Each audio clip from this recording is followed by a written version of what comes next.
What's up, everyone, and welcome back to another episode of the Kumite Lifestyle Podcast. And today we're joined by Mateo Latic, a rising force in the AAU Karate world whose journey is built on legacy, resilience, and relentless growth. From his family roots in Bosnia, where his father ran multiple schools, to becoming a national champion and representing Team USA on the international stage, Mateo's story is about embracing the grind, overcoming setbacks, and proving that consistency beats everything. At just 23 years old, he's not only competing at an elite level, but he's also running his own dojo, leading the next generation while staying hungry to evolve as both an athlete and a coach. This is a powerful conversation about mindset, sacrifice, and what it truly takes to stay on top. Huge shout out to our proud supporters, Delaware Bushido Academy, Gracie Jiu-Jitsu Smyrna, White Belt Surfer, and Tory Wellness Center for making this all possible. Let's get into it. What's up, everyone, and welcome back to another episode of the Kumite Lifestyle Podcast. And today we're joined by Mateo Latic. Mateo, what's going on, bro? Thank you so much for hopping on. I appreciate it. Thank you for having me on. Yeah, absolutely. So just so the viewers know, I know your older sister, Ina, who, so Ina and I, we competed together in Italy on the USA team for the AAU. And I know you're no stranger to the AAU. And it's been nice to, one of the things I've really enjoyed about this platform and being able to talk to all these different AAU athletes and, champions is just to know like AAU has gotten so much better from the time I was there. And I know like you're still part of that growth. And like, I know before we hopped on, like, I know you mentioned you're 23. So obviously like you still have the whole world, ahead of you. And I know you have big goals. And I also know that you're a dojo owner, which I think is pretty amazing. So it's definitely something I want to talk about. So before we get into that, I would like to start off with this. When you heard of Kumite Lifestyle, right? This podcast, because Austin Gillespie was on and I had an amazing talk with him. And he mentioned your name. So how has the podcast world, from your perspective, how does that help the everyday athletes just being able to share their story? I honestly, I think it's a great thing. Like especially a lot of the people that you interviewed, like Sensei Moose, Sensei Baldus, Cheryl Murphy, Matt Dorsey, like a lot of these people, especially Matt Dorsey, I grew up with him. We're kind of close. But it's just like, so it's a lot of these things where I've seen all these people that I grew up to, like, I've respected. And then now also like the people that I've competed with or against, like Austin. Yeah. And just for all of us to kind of say either what's on our mind or how we feel and stuff like that, it's definitely a good step to like something new or to help things get better, or just maybe just address things that some people just need to hear if they don't know about it. Yeah, absolutely. And I love how you mentioned other recent guests I've had on, and kind of like the cross styles too, because Matt Dorsey is someone who's been doing Ishinu for a very, very long time. And that's the style that I take. So when I think of, karate as a whole or AAU, it's not just one style, but you have this emerger of all these different blends of styles and traditionalist, if you will, and kind of like the old generation and new generation kind of coming together. So yeah, I really like the way you, explain that. And yeah, I'm just excited to be able to have you share your story and see what the viewers can get from it. So let's start with let's go back in time. So I know you're 23. So when did you first get introduced to martial arts? Well, it's a big thing with my family, right? If anyone back when AAU was becoming a thing, my sister, like you said, you were with my sisters, Anna and Taya, they were competing for a while. Yeah. And just even before my time. So I'm Bosnian, my family's Bosnian. Before my parents came to the US, my dad actually had 8 karate schools back in Bosnia that he used to run. And so he brought that here, and he didn't force karate onto us. Sure. Especially where my sisters kind of hopped right in. I was actually a late bloomer. I started when I was young. I wasn't really feeling it. So my dad was like, listen, take a break, see if you want to come back. And yeah, I came back, and ever since then, I never stopped. Very cool. Yeah, it's always fascinating when I hear stories about not only individuals that do a sport, but families as well. So kind of being indoctrinated early on. And then you mentioned how your sisters were kind of like when they were the example like initially in the beginning because you would see them train, and then I like how you mentioned that like you weren't forced to do karate, and I think that's important because Mhm. I mean I'm sure you've seen it, right? You go to tournaments and you see these young kids, and you know, you know, it's like the same like the soccer moms or the soccer Mhm. dads. Well, it's the same thing in the karate world, right? I think when you see the true love and passion for these athletes is because they want to be out there competing. And that's when you see that success, for years, right? Because anyone can Mhm. have a good tournament, but the ones that love the sport, they have continued success because they genuinely want to be there. And that's the feeling that I get from you. So it's awesome that you weren't forced to do it. So at what point did you, maybe it was your first year in or yeah, year in, or maybe it was a little bit afterwards, but when did you, Mateo, realize like, okay, like this is something that I want to do for the rest of my life? Well, the thing is, I was kind of like in general just a late bloomer. Yeah, I stayed into karate, but it was kind of like in the beginning, it was like my sisters were doing very well, right? They No. were they were on the USA team multiple times, and they were placing, and it was just kind of I was kind of just like following in their footsteps, as in my dad's footsteps. But it was kind of they were going to this place where you know they were pretty up there, where I started to think, I was starting to take a step back, as in I wasn't able to keep up. So at some point, there was a time where I was thinking that maybe it'll just be like maybe I could help them with their careers. Maybe I could help my dad run the dojo, stuff like that. But then something later on kind of clicked where it's like I didn't want to be in the shadow anymore. Yeah. So I started picking it up. I started uh, training on my own. I started doing as much as I can. I was basically helping my dad run classes since I was like 14 or 15 years old. And ever since then, I just knew that I literally throughout my entire, like for high school and college, the only thing in my head was I just knew I was going to take over the school and just keep it going. Yeah. No, it's interesting you say that, Mateo. And I think that's all, I think that's an awesome insight how, and you just mentioned like you didn't want to be in the shadows anymore because you saw the success that your dad had and of course your sisters. So, it's this thing called social proof. People will do what people like them are doing. So when your siblings are having success and your father's having success, it's almost like you want to emulate that. And why not?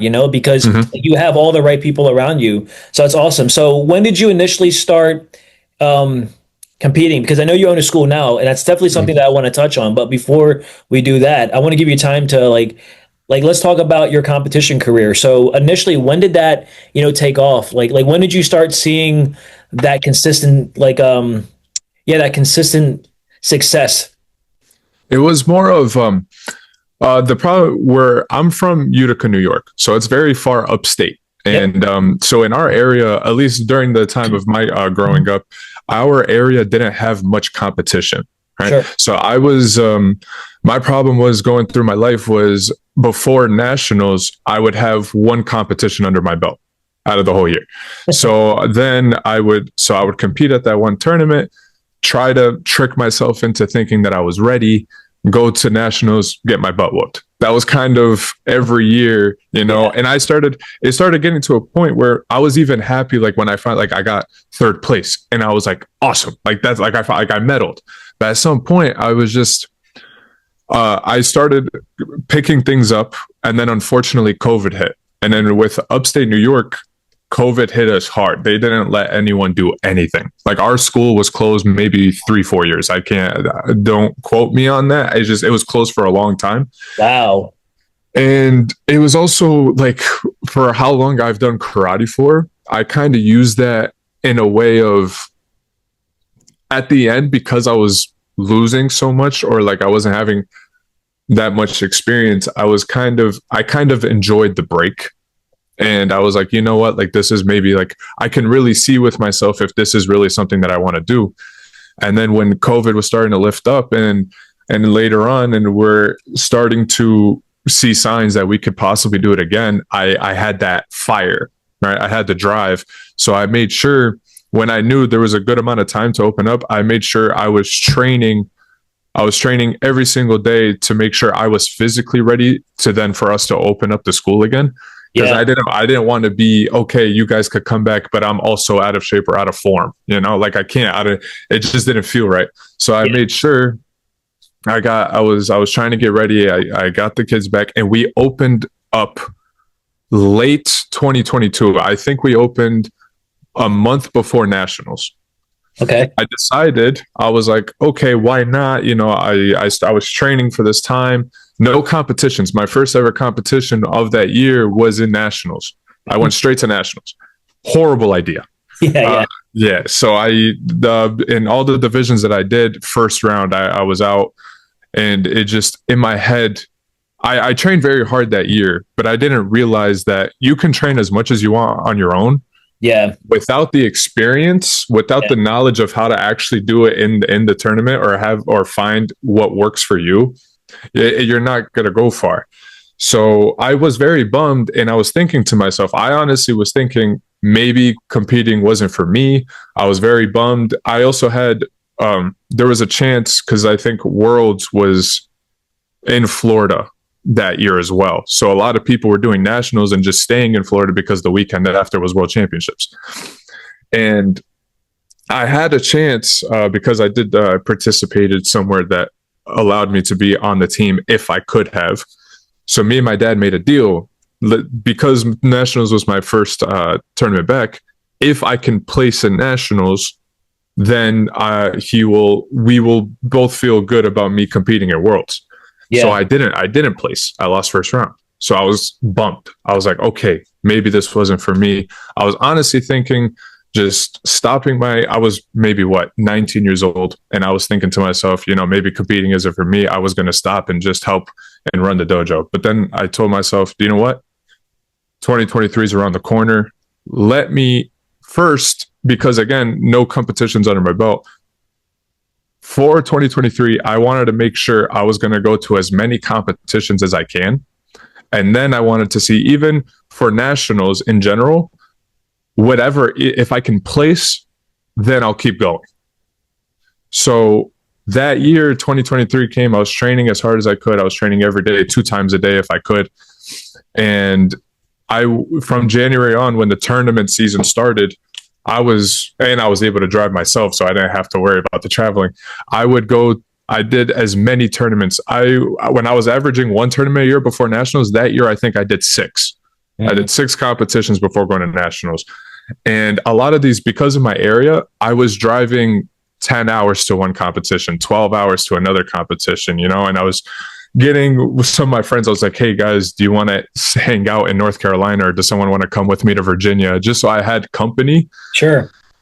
And so I was going to these tournaments, and I wasn't doing so hot, but again, it was kind of me getting the ring rust off. So every tournament I could see that I was slowly getting better. Sure. And then finally nationals came, and I was super nervous, because when I make those challenges to myself, like, I really go by it. So if I was not going to place that year, I wasn't going to compete again.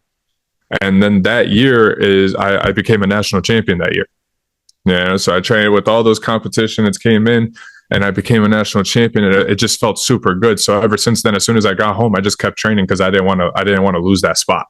Yeah. Because I worked very hard to get there. So I didn't want it to be, and because for everyone that grew up with me and they noticed that maybe I averaged third place or not placing, I didn't want it to make it seem like that was a fluke. Yeah. So when I got up there, I made sure to train and to stay up there, and to show that I proved that I got to where I was.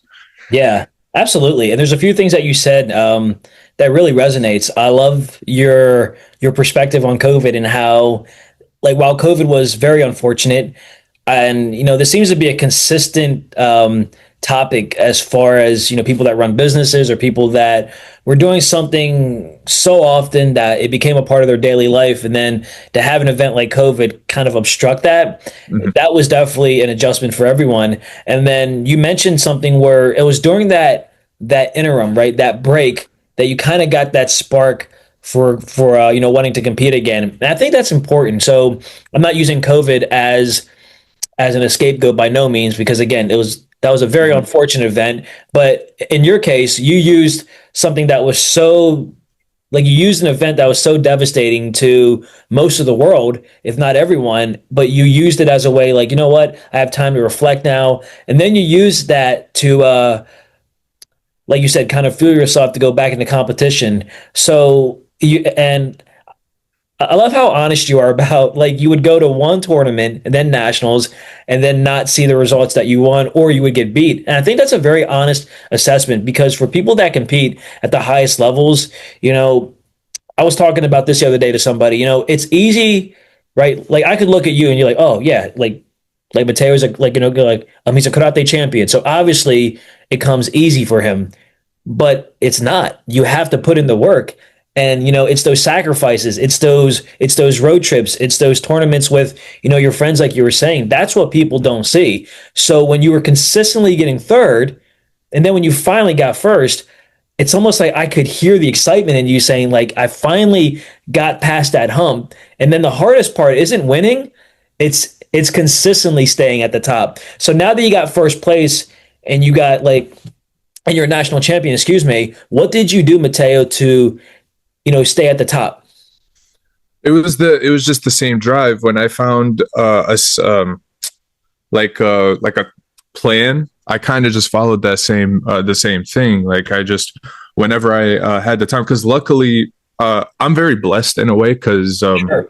we we have this like this whole complex building where in the front my dad has his own restaurant and in the back we have our dojo and we live on top. So Yeah. this is like one building I that remember we your sister telling me that. Yes.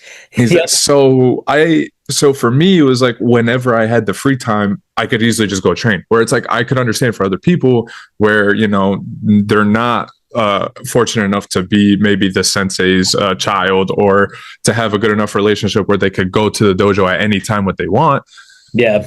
And so like, and you could do as much like other fitness like stuff, like going to the gym and stuff is also very important. But it's also just like getting that ring work, right? Working on the bags and pads and moving around on the mats and just getting that feeling. So I was fortunate enough where whenever I had the time, that's what I would do. If I could find a spare hour in my day, I would go and work on something, train, and stuff. So that's pretty much like my day to day. Where during I would help my dad with the restaurant, like I would be a waiter or serve coffee or whatever. And right before when we close, because we like to take a break in the middle of the day, so my dad could open up for the parents. So while the parents drop off their kids for karate, they can enjoy coffee in the front and stuff like that. That's smart. Yeah, no, it's been very well. And then Yeah. so between that time of us like taking our pause between the cafe and to the karate school, I would train in between that. So I would train and then try to rest for a little bit so I could also be at so I could have the energy to also run classes. And also I like to participate with my students. So in the advanced class, like my current situation, me and my sister Taya, we run the school together.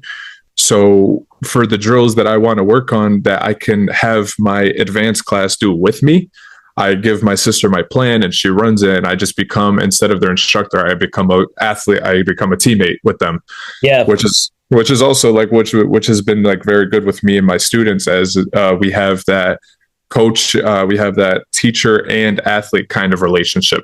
Yeah. So, And you're also leading by example too, because when your athletes see you out there competing and training with them, it's like, mhm, oh, okay. So like, it's like everything that Mateo and like, you know, Taylor are saying, it's like they're actually doing it themselves. Yeah. mhm, Like that was always tough for me to kind of grasp as I grew up over time. You know, in any sport, I was a firm believer that, you know, like if you're going to tell me to do something or coach me to do something, mhm, either either like you have either done it and won, or you're going to do it with me. You know what I mean? right. So Yeah. it it's awesome that your students, and you use the word grateful, right? I think your students are very grateful to have not only you and your sister, but the fact that you're out there, you know, also doing it with them because they see like, man, like, you know, this is hard, but coach is doing it, you know, with me, and you know what I mean? Like it Yeah. also just motivates them as well. So interesting. So I want to continue now. So you won nationals. So was that kind of was the next step the national team, or how did that work for Yes. you? So definitely becoming national champion was a high goal. And then after that, next step is just, you know, getting on to the USA team. Yeah, Right. So I knew becoming a national champion, I knew that was inevitable, like the for worlds, but also potentially like those smaller trips that they like to save for like top athletes like that year. So I won in 2023. I was selected to go to South Africa in 2024. So it was a team of 10 or 12 of us, can't remember. is that the And yeah, Transylvania like tournament? that I see some. It's like the Hmm. Transylvania where I'm sorry. Thing is, maybe I'm misunderstanding the tournament, but things I know you're talking about how they select. So there's the big team tournament, right? Yes. But then they select a few. So what is that particular event called? So this one was we were invited to it. This was the first year they ever did something in South Africa. It was their South African nationals, and then also they called it the Afro Asian Open. Okay. Right. So it was a 2 day competition. They let us compete in their nationals. So technically, when I went over there and that I won, I'm technically a South African national champion as well. Yeah. If I can say that. Absolutely. So Hey, you so were yeah, there, you know. Hey, you were yeah. there, you won. So So I it would was say really so. cool though. Yeah. So that honestly, that trip being my also that a trip like that being my first ever team experience, it was very exciting because I knew also that year was World Championships was going to be in Mexico. So not only was I preparing for my first ever World Championships, I was able to get my foot into being on like a selective team for that. So it kind of helped me see how that works, Yeah. which was, yeah, I'm very grateful because like I'm glad to have that experience before my first ever worlds because it made me feel a little better when I went to worlds because I kind of knew how everything worked at that point. Yeah. And Yeah. then Some of the going, sorry, go ahead. no, I was just gonna lead. Did you want me to talk about worlds? Yeah, absolutely. But I was just going to say, for those watching, for those that have been on, any national team or even just competing at nationals, like you never really know how good you are until you go to big, those big venues. It's like you think you're good, but when you're actually out there and you win, you realize like, okay, like I actually am as good as I say I am. And I think nationals and you tell me, I think nationals is like the equalizer, right? It's because the mats don't lie, as they say. So you can say you're good, but can you actually place and can you place consistently? And then you go to the next level, which is nationals. I'm sorry, then you go to internationals, and then you talk about the world championships. Go ahead. Right.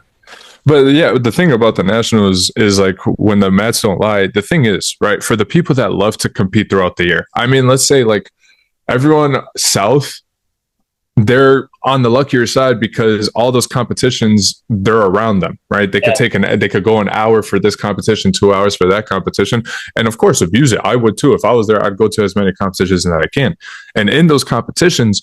You may beat this person, you may beat that person, but when you go to nationals and everyone is that a different type of fighter comes out for nationals, right? So that person, we're like, oh, I beat him a couple times throughout the year, and then that guy beats you at nationals. It's yeah, good. So it's just you also everyone when at nationals, it's a whole different ballgame. No matter what happened throughout the year, you got to make sure that that person that you're fighting is not the same person. yeah, All right. So a lot of people like to get complacent. Oh, I mean, him fought 6 different tournaments, and I got the upper hand, and then at nationals, I don't know what happened, and yeah, then so that's what's a good thing. And then with the worlds, so my first ever worlds, I was uh, grateful that I was able to place second. I placed second place as a heavyweight out of I think there was 40 athletes in my division. wow. Okay. Yeah, so I was able to get second place, and it was very nice. It was a great tournament. It was really fun. It Yeah, was in the finals was very short. I think I lost by a point in overtime. So I was like right there, yeah, but it was still a good experience. I mean, for me to say for my first ever worlds, I was able to get second place as an adult too. Like some people are privileged enough to they could go to worlds as a teenager and start building up their career. My first ever worlds was when I was 20 years old. yeah, So I'm going against seasoned people who've been there and who are used to that kind of playing field. That's my first time saying that I was on the world stage. yeah, So I was just glad that I was able to perform. yeah. So I can recall that moment when I went to Italy, and maybe it's the same emotions for you, but like you get to, the venue and you see all the other teams and you see like how focused they are, and you're good when you're there because obviously, like, I mean, I like to believe that every team member is there for a specific reason and there is a skill Mm-hmm. set that they offer. But I mean, let's be real. I mean, even amongst the USA team, there's still levels of people that are like here and then you like, see yourself or, other athletes. I mean, I've been out of it for a while, but I know for myself, like I would see like 14, like I was 20 when I was on the team. So I was the oldest one. And then you had age 10. So it was like 10 to 20.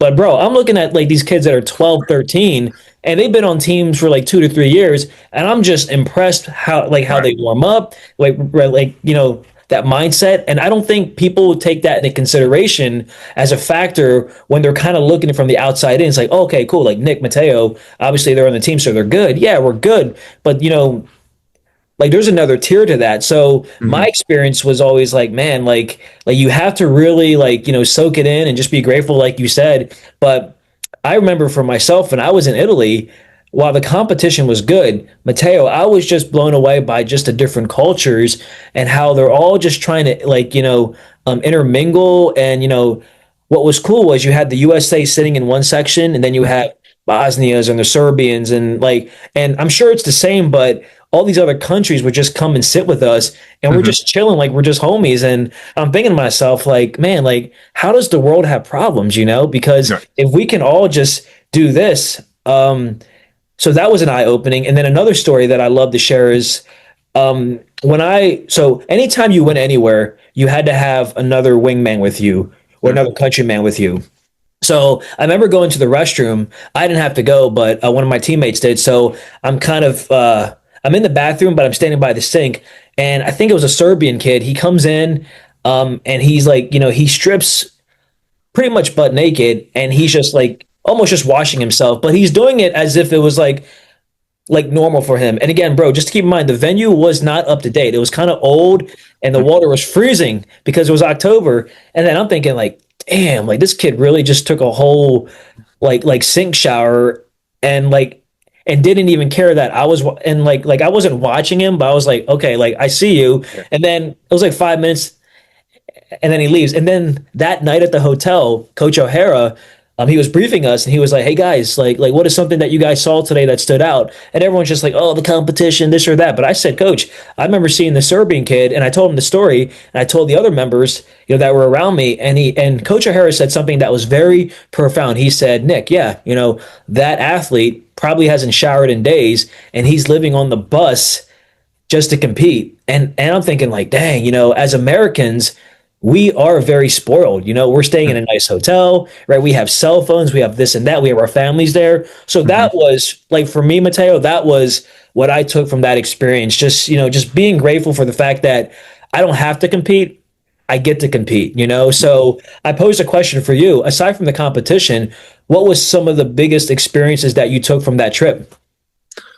Oh man, I mean, well, South Africa for one, it was that one was a really cool one because the hospitality there was very it was amazing. Like these people were very I don't know, it didn't feel like I went over there for a huge competition. Everything was so friendly and they were just like not I don't want to say like they were treating us like celebrities, but they were just very they loved that we were there and Sure. they tried to share everything. By the way, the food over there amazing. It was the best, probably the best cheeseburger I've ever had, and their milkshakes. That's the thing, and it was that experience was crazy. And the same thing with Mexico. It was in Mexico, same thing. All the athletes uh, we were, we had a good time with on a team Mexico. We had a good time with Brazil. It was funny too because Brazil and USA had like a competition with chants. Right. So Brazil would do their chant, that we would do our chant. We were just Yep. going back and forth and just having fun in the crowd. So it's just Yeah. it, it it's been great. It was also one that I was blessed enough this year, actually, well, I'll say 2025, that I was one of the coaches for a youth team that went to Serbia. Nice. And going there and whole different ball game because I'm used to going to these trips as an athlete. So now Sure. I'm going, as a coach, and I have to make sure that everything is going right for these kids. And we're going to this venue, and the place that we were in was destroyed. Right? It was like they had 10 bathrooms and only one of them worked. It was not much places where you could sit, but at the same time it was just the environment was still like it was pretty amazing. It was aggressive though because this was an ISF tournament. If you heard anything about those ISF, there was a competition in Bahrain, there was ISF in Brazil, and then Yeah. this one was in Serbia. And you could just anytime that if you ask someone about it, those competitions for these juniors are tough. And I'm just seeing all just it was just amazing. One, just looking at it from an outside perspective of all these different teams and kids interacting with each other, but also performing at such a high level too. Yeah. It was a great sight to see for sure. I heard of the ISF, and I had another guest on the other day, and he competed at the ISF, but I didn't get a chance to ask him that question. So I'll ask you, what is the ISF, and how does that compare to like the WUKF, or do they work together? So the ISF is more of it's more of like a junior Olympics. So it's every sport. When we went, there was wrestling, swimming, tennis, and so we were just there for ISF karate, and it's a whole bunch of different delegations. So you could see that karate has its own structure, the wrestling has its own structure, and everything like that. And there's one person that there would be hosts, right? So the host country, so since it was Serbia, they would choose, it was like these ex-professional soccer players that were running the whole thing, like the hosts, and they were like, we would go to downtown and all different sports and countries would meet together, and there would be like parades and like some kind of like disco concert at the end. And so in different parts of Serbia, different cities, there was the different competitions. And so where we were, we needed, it was almost an hour bus ride from our hotel to where the competition venue was. Sure. Right. And then we also shared hotels with the USA wrestling team. Nice. And yeah, so it was just the cool, it was very, it was huge based off of like treating it just like a junior Olympics. But the thing is, it's hard to say it like that because it is every year. Yeah. But it's still like a very like high level for all sports, it seems like. Yeah, like AAU in general, not just AAU karate. So AAU was sending out all these teams, and we had a media guy with us, like they documenting the whole thing. Like they treat it like it's a very like high level, interesting concept for sure. Sure. No, that's awesome. Yeah. I appreciate that breakdown because I just didn't know. So it's nice to get a little more insight on what our fellow AAU athletes are competing in. So it's pretty cool. Yeah, because I remember when I went 2010, it was WKC, and then I believe it changed to the WUKF. So it's been interesting to see how these organizations have structured, and I love that it's for the athletes, because athletes first, as they say, and I truly believe just getting our athletes the best experience possible is what's going to eventually get them on top of the podium. And you mentioned yourself, it's not just doing one tournament a year. It's like, doing as many tournaments as you can. So speaking of, competitions, and I know you mentioned kind of like down south, how, the athletes here get a little bit more exposure because the competitions are a little bit more closer. I beg to, I wonder, Mateo, so again, I still train karate. I do more jiu-jitsu now. So when you look at the AAU karate, obviously there's upstate karate, there's like Florida karate, or can you tell where a student trains based on maybe how they, I don't know, spar? Is it kind of like, oh, like that person's from like do athletes kind of have their own different kind of flavor when they fight, and you kind of just tell where they're from? You can. You definitely you can in a way of, let's say I'll use New York as an example, because New York, I would say the state itself is maybe more NKF heavy.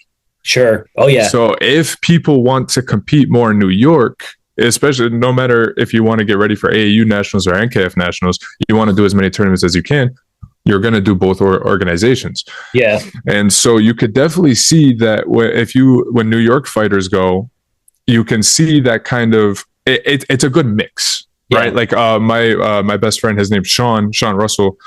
He's dead center New York City, and he's a great fighter. He's a great fighter for both places and both organizations. Does very well, and you could just tell his style is really amazing to watch because he has that mix, right? You could see that he has that aggression of an AAU fighter. He will attack until he gets that point, but then he also has that timing, that waiting, using the ring like an NKF fighter, someone who knows how to use their time and stuff like that, and mixes. I would say people down south are a lot more aggressive fighters, in my opinion. I could be wrong. Yeah, yeah, But for AAU, I feel like if you only do AAU tournaments, which is the thing that I love about this, is that when you, as an AAU fighter, most of the time you see these kids or you see us fighters, we try to go for that 6 points. We want to end the fight. yeah, We don't want to spend 3 minutes in that ring. sure. So if you can see this, so the AAU fighters, I can say is that very constant. They're very go. Right. And so that's what, so down south is if you're going to fight someone down south, you got to expect that you're going to be fighting a good fight. Like you have to make sure you're in there, or they're going to overpower you or be aggressive, because that's just their plan, is they want to get to that 6-0 quickly. And like I said, New York, or even on the West side, let's say if anyone from California, again, they don't have much AAU over there, so they also have to do both as well. So you could see that New York, and they kind of have similar styles where, yes, they can be aggressive, but they also they wouldn't mind letting the time run out. They wouldn't mind using the ring, and stuff like that. Which is both sides. I love both. I try to do both as much as I can. If I could finish the fight 6-0 for sure, or if the person is he's reading me well, then I don't want to put myself in a risky situation. Yeah. Right. So yeah, it's 50. The thing is, you could tell the difference if you know all the organizations as well. If you're just AAU, you might not, it might be a small difference. Yeah. But if you're common, like if you like to watch both sides, like if you like to watch Tom Scott fight and stuff like that, and then you also like to watch people like Austin and JJ fight, so it's just, then you start getting an understanding and you can start seeing those differences. Yeah, for sure. So it's also just the rule sets, right? So understanding what the rules are and what the judges like too, because I know, because it's also arbitrary. And I think people that compete, whether it's kata, kumite, or kabuto, you could have the best performance, but at the end of the day, it really comes down to the judges. So I think that's also a huge factor that, the athletes have to learn to overcome as well, but not just overcome, but use it to their advantage. So would you say that, for an AAU fighter that maybe wants to transition to to NKF, or NKF to AAU, rather than just doing both, like you're, saying, is it hard to make that adjustment sometimes? Have you seen fighters kind of struggle with that adjustment, you would say? Yeah, I would say back then for sure.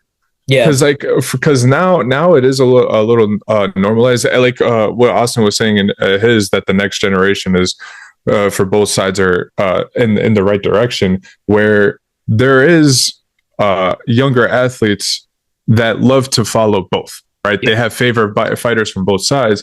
So now they kind of already know the switches that they already have to make. So nowadays, it's honestly, it's becoming more common that people are doing both. And I feel like if you're in a situation where you can do both, I don't see why not. I think as a competitor, you want to get as many competitions as you can. Right. So you should compete as much as you can, and that it would always a fight, no matter if it was a bad fight, good fight, slow fight, strong fight, there's always something to learn. Yeah. Right? And you could build your own style from that. So back then the transition might have been a little tougher, but now, I mean, seeing these kids, some of these athletes compete, I don't think they're going to have as much of an issue anymore. Like I think they're pretty solid for both.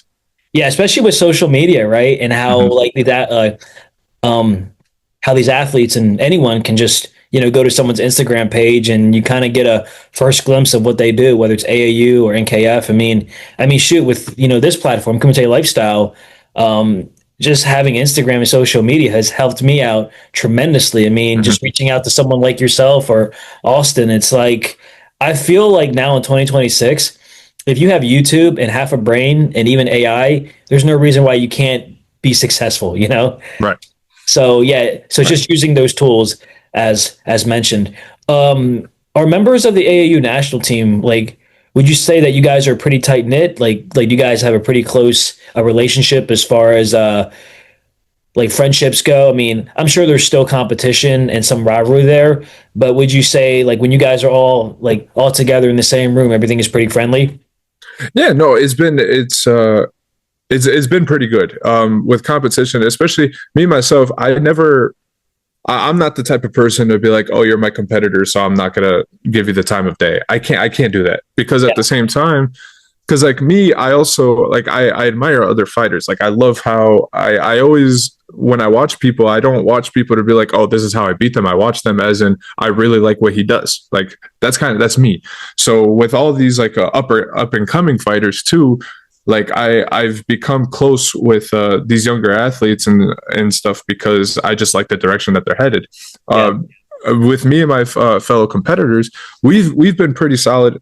I feel like well, it's the same thing. Like if you go to school, if you do any sports, there's going to be groups. Sure. Right? There's going to be groups. As much as some people like it or don't. And if there's no hostility between the groups, that's not a bad thing as well. Right? Yep. So it's just not again, not everyone has to be friends with everyone. Yeah. Okay. But as long as like you're cool, right? There's no like, oh, you're not that great at karate, so you're gonna stay over there because that shouldn't be the case. Because anyone could get better, right? If you're hanging around the right people, Oh yeah. right? Yeah. So it's just so as of like, I mean, from what I'm going through, it seems pretty good. Like I haven't felt any animosity because of being a competitor or anything like that. Like me and my Austin used to be a heavyweight. JJ's a heavyweight. I mean, I fight in New York all the time. So me and my own best friend Sean, we Yeah. fight each other all the time. But yet we are able to do that East Coast training camp together. We have the whole thing. Yeah. So the fact that we could run a camp together and be friends and hang out when we go to competitions, when the competition's done, we're all going to go after and hang out, maybe get something to eat before we all go home. Yeah. So it's been pretty good. Yeah. And I think that's the most important part, right? For any sport, especially karate, is, like years from now, like you're not going to really remember like how you maybe would have felt at a competition just because it happened so fast, but you remember all the memories that you made, right, with all the people. And I mean, heck, just talking to you and just, it brings back memories of the time I met your sister at the airport. She was actually one of the very first people I met when I was at the airport getting ready to go to Italy, and just how welcoming she was. And I see a lot of her in you and just how you love karate, but it's not the only thing out there, it's just, making those connections. So it's nice to hear that, you can still be at the highest level of competition, but you still gotta, embrace life with gratitude and just know. And like you said, like if you want to be good, just surround yourself with the right people, yeah, I think that's awesome. One last question before we move on, to your dojo, because I definitely want to hear your story about that. Is with AAU karate now, so in every sport, like whether it's hockey or football or basketball, you have like these athletes that stand out, like a LeBron James or whoever, right? So who would you say are the top athletes in the AAU? So like when you think of AAU karate today, who would you say maybe the top 3 or 5 athletes that stand out that everyone just knows their name? I could give you 3 male and 3 females. Sure. Right. I mean, it's hard to say at top 3 because I have so many friends. Yeah, yeah, Let's, yeah. but it's just like, I mean, Austin for one. Austin's been killing it for such a long time. As an upper, Zaylen as a lightweight, that guy can do stuff that it still blows my mind. Like sometimes I have to compete against him, and I'll still look, and I'm just like, geez. My best friend Sean. I mean, that's the thing. The East Coast camp has been like us. I would say like JJ and Stevie, other competitors as well. That's for Kumite. For kata, you have for katas. Ah man, what's his? That's the thing. I love fighting. I'm not a kata guy, but I Okay. know kata. There's his name is literally on my head. I'll get back to it. But Yeah, yeah, yeah. for female fighters, you have my fiance, her name Gabby Krempa. Yeah, yeah, yep. She's been on the top of the game for both AAU and NKF. There's Haley, same thing with her. Amber Rutherford. Yep. She's like an icon in the opens in the NASCAR circuit. Yep. And it's crazy of the things that she's done in her career. So it's just those people that I'm close with. like I'm very close with all these people that I've mentioned, Yeah. but they also deserve their name to be like said. Like I'm saying their names based off of the careers that I've watched, not because of how close they are. It's just I truly know that they've earned every respect that they have. Yeah. No, that's awesome to hear. And yeah, it's interesting to know that, you're, as you said, like you surround yourself or you emulate, people that have done it before you. And that's one of the reasons why you are successful, because you train hard, but you also like not idolize, but you've made connections with, folks like Austin and JJ. And it only makes sense that you're going to be as good or if not as better than them, because as they say, like rising tide lifts all ships, Right. Um, so now I would love to hear about, like your journey as becoming a head instructor, because at 23, that's pretty, I guess most would say that's pretty young. So how did that come about? Like, was that just a conversation you had with your dad recently? And he said, "Hey, here's the keys. I think you're ready." Or like, yeah, tell us what that process was like.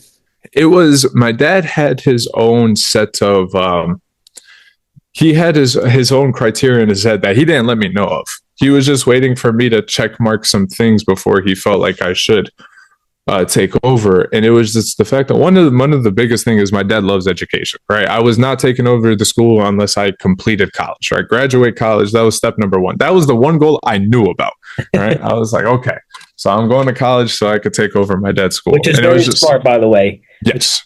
Oh yeah. No, yeah, it was, I was going to do it regardless, but I just know that was just his one thing because I've been wanting to take over the school since I was 16. I've been helping run classes since I was 14.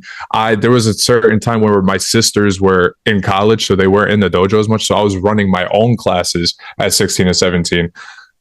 So I was pretty much there, and then also with like logistics and paperwork and stuff like that, I started doing for my dad, as in that was probably his secret way of showing me what I have coming up, and then so I was pretty much, let's say, general manager, anyways. Yeah. And so there was that, and then just like competitions, he wanted me to start to achieve a good amount of my goals before taking over, because taking over can, for some, put a halt into the competition life because you now have things that should be more important to you, right? Making sure that I'm taking on a legacy that I want to make sure I keep going. I don't want to ruin it and I don't want things to slow down just because I want to only focus on myself and see how much more I could do as an athlete, even though that's still one of my top priorities. I still want to be a top athlete. I train as much as I can, but right there, maybe a little bit more is also how I can, keep the school running, and if anything, do better and keep it for longer. And hopefully maybe if my kids want to take it over. So it's just, so with that, when he saw the goals that I achieved, and also that I was in the mindset that I could do both. Yeah. Is when he gave me the blessing. Yeah. So teaching karate is one thing, but as a business owner, what are some of the biggest things that you've had to learn early on? Even being 23, like what are some of the challenges of running a dojo? Is that you, coming from being an athlete as well, that you shouldn't always run things how you like to be done, right? Like the way, all the drills that you specifically like, or stuff like that. Like that being said, like I just mentioned earlier, I'm not a big kata guy, but that doesn't mean I'm not going to teach kata at my school. Yeah, right? Kata is still very important. You still have to promote and belt. You should. All of my athletes still compete in both. So as much as, and I enjoy kata in the outside perspective. I'm not a competitive kata person. Sure. Right? So it's just like, it's just being able to sometimes being able to push down my competitive side and finding things that everyone will enjoy, that would benefit everyone. And also just, I grew up with some of these parents, especially because I now have to prove to these parents that I was an athlete they saw grow up. And now I have to prove to them that I'm mature enough and I know what I'm doing to help their kids go through what I've went through.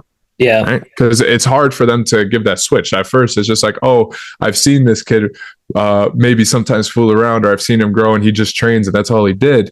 Yeah. So now I have to be like, hey, put that the same faith that you had in my father, put that with me, right? Yeah. And keep it going. And luckily, I was able to do that. I kept a lot of my dad's students, and plus now with the newer generation, because now I think I'm thinking I'm about to pass 2 years of running the dojo officially.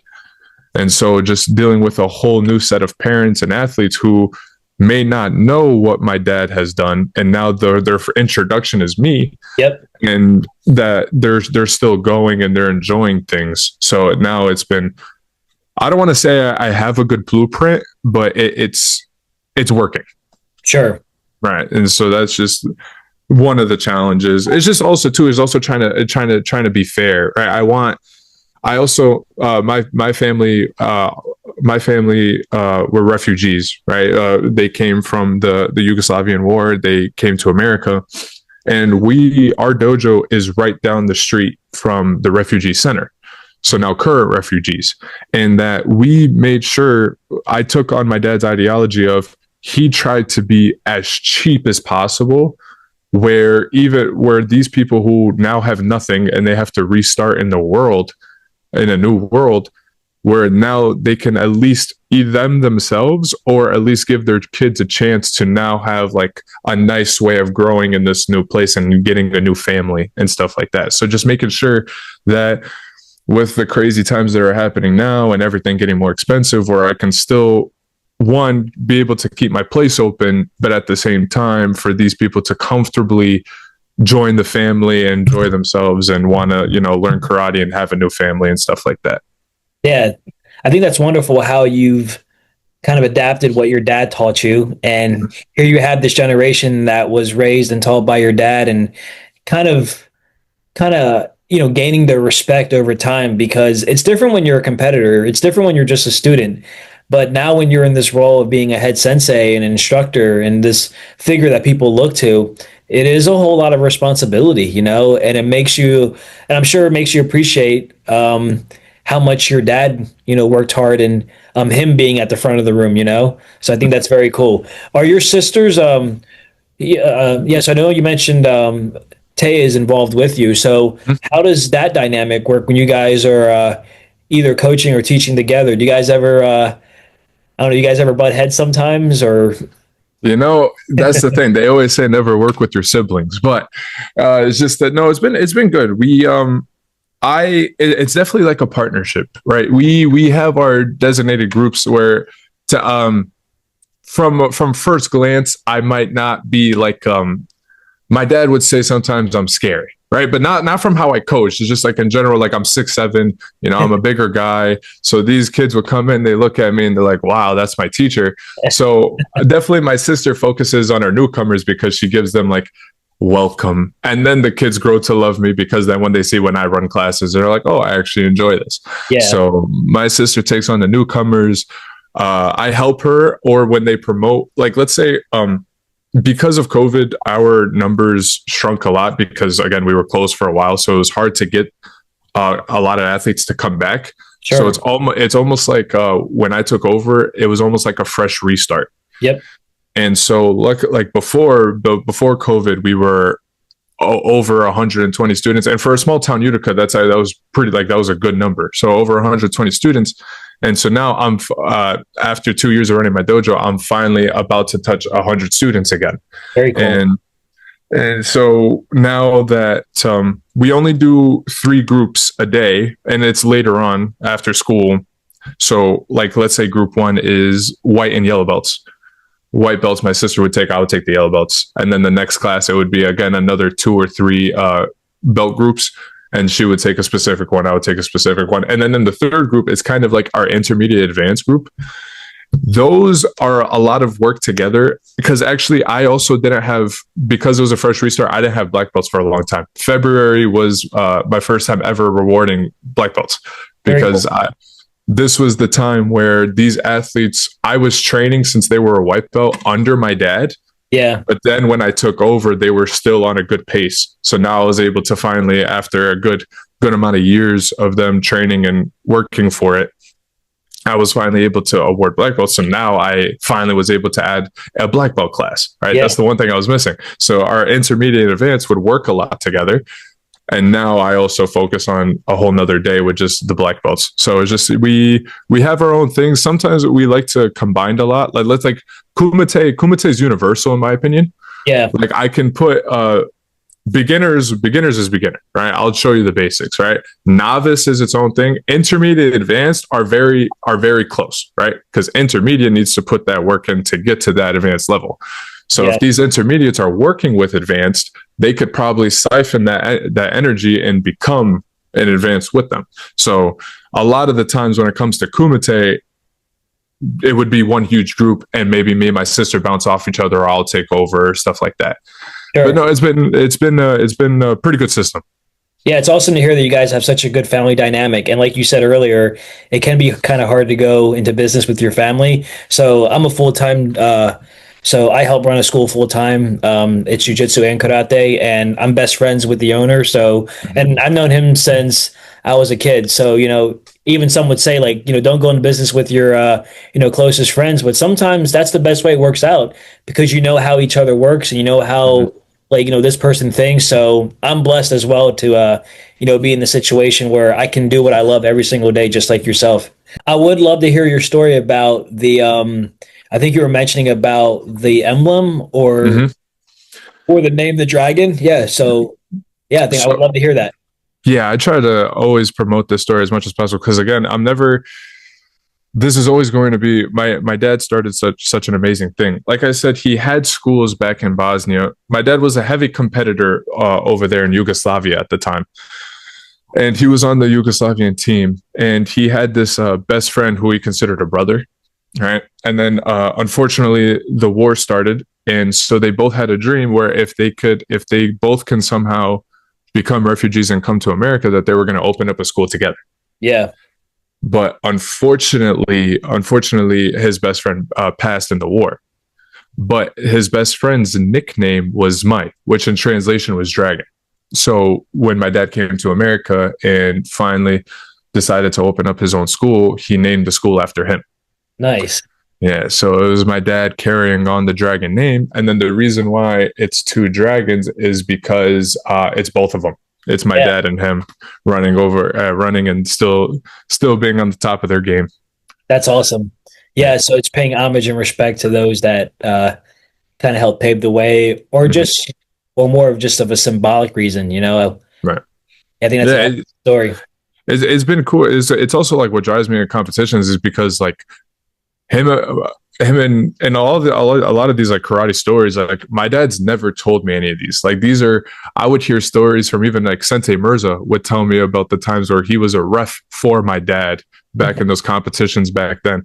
So it's just hearing these stories about like the stuff that my dad and him did. They were kind of just like, I would like to consider like me and Sean, like when we were both kind of that time where I was really trying to get my name in the world, he was right there with me. So both of us not only competing together, but we're about 4 hours apart. So he would drive 4 hours to train with me. I drive 4 hours to train with him.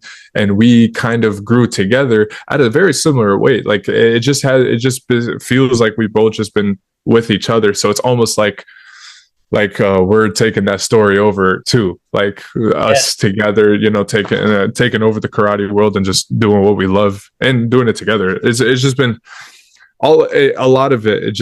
That's a great drive for me. Yeah. Yeah. Mateo, if you could change one thing about karate, right, that could benefit the entire world, what would that change be? Ooh. But I feel like it's hard to say because I've only in life, I've only grew up on karate, right? Because with my sisters, they were able to do other sports. Like Anna was tall, so she did basketball, of course. Yeah. So she did basketball and stuff and my other sister, she did track and basketball. And because for them to be able to do that, I helped out more with classes, so my dad wasn't alone. So, and then in the case of when it was time for me to do like high school sports or whatever, I wasn't able to because then now they were in college. So I had to lock in even more because they were at that point when they were barely available, they weren't available. Yeah. But I've noticed it was just like, there's organizations everywhere. There's like so many different judo organizations. There's so many different taekwondo organizations everywhere. There's an NBA, there's a G League, there's like so many things where there's classes and organizations where it kind of sometimes put a stamp in all sports. Yeah. Right. Like if anywhere. So that's just my thing is that if karate was just one place, right? If it was just like if I can go compete anywhere and it didn't matter what I was competing for or anything, it's just if I could go to New York, California's, Florida's, in the world, Europe, it would just like for all of us to fight for the same thing. Like if I'm going to world championships, I want to know that I'm going against like the very best in the world. Sure. Right. Not because I don't want to be like, oh, world champion here, world champion there. So it would like the Olympics, right? The Olympics is one thing. Yeah. For where what they meet. So it's just eventually if it can be considered one thing, or if it was everyone was as close as in you can do as many as you want. Yeah. Right? And like not for people not to feel a certain way about it, then it would be, it would be pretty good for everyone, to be honest. It would make you a better competitor, and it would also like it would help you also feel better about your achievements as well. Yeah. So, Absolutely. Yeah. So just kind of making it more exclusive too and available for everyone. And I love how you touched on the Olympics. And it's a shame that karate is not a consistent Olympic sport. I think it should be. I mean, you see some of these sports now that are in the Olympics and you kind of scratch your head and you think like, how did that sport get picked over karate? And I think here's the reason why. There's so many organizations that claim to be like number one. Like you have, um, like WKF and then you have the UKF, and not to get too political, but it can be hard for the Olympic Committee to be like, all right, well, which one is it? Is it this or that one? So I would love to see more of a reform where, as Coach Moose said, like when you have all these organizations, it really does take away from the athletes, mhm. because like it doesn't benefit you like it benefits these guys that are running it, but ultimately it's going to have a detrimental effect for the future. So I'd love to see it back in. I'm sure you would too, but unfortunately it's not up to us. But something that Austin said was, I think as we continue to get older and because we have more of this exclusive mindset than the people that, formed these organizations 20 years ago, I would like to believe that, through collaboration and even just these talks now, like I think hopefully karate becomes a more unified um more unified organization, if that makes sense, but Right. who knows. It's just the thing is, it's just everything needs like a light or a spark, right? Sure. The Olympics, the 2020 Olympics, should have been that spark, right? We were in the Olympics, and then they took Yes, us out of the Olympics, like that. right?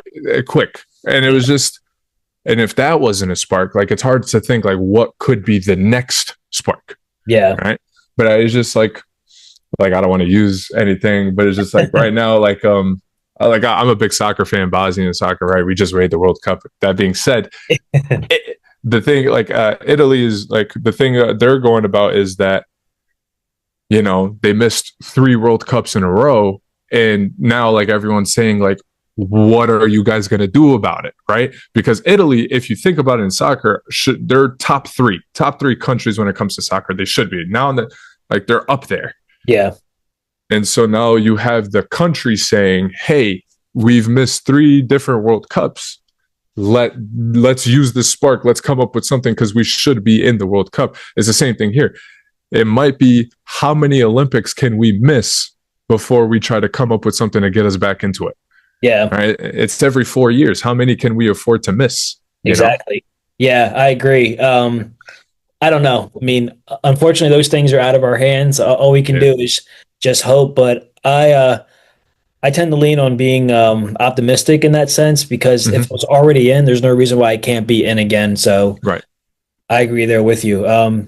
Yeah, Mateo, this has been an amazing, awesome conversation. I loved your insight on competition and just that mindset of you can't just compete in one tournament, you got to compete in as many as you can. And then you Hmm. talked about how you were consistently getting third, and then when you finally, reached that top, pinnacle level, you stayed consistent and you stayed hungry, and then of course that, traveled on as you got second place at the World Championships, and then your adventures in South Africa. So yeah, I think that's really cool. And then I also loved how you touched on being a school owner, especially being 23. I think that's amazing that you've been given this opportunity where, you've had influences from your dad, both your sisters, and now yourself, and you can give back to the next generation.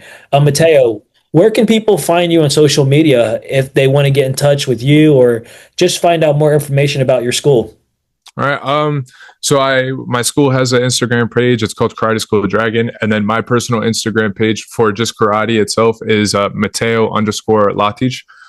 Mateo_Latic. And yeah, that's pretty much the same thing with Facebook.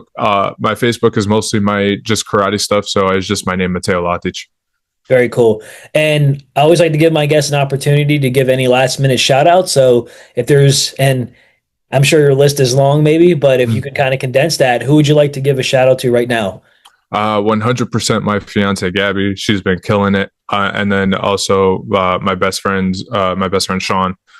And then the East Coast team, like Austin said, I'll be fast. It'll be Austin, JJ, Zaylin. I mean, Austin's already been there, but Zaylin, Stevie, JJ. Very Those cool. are my guys.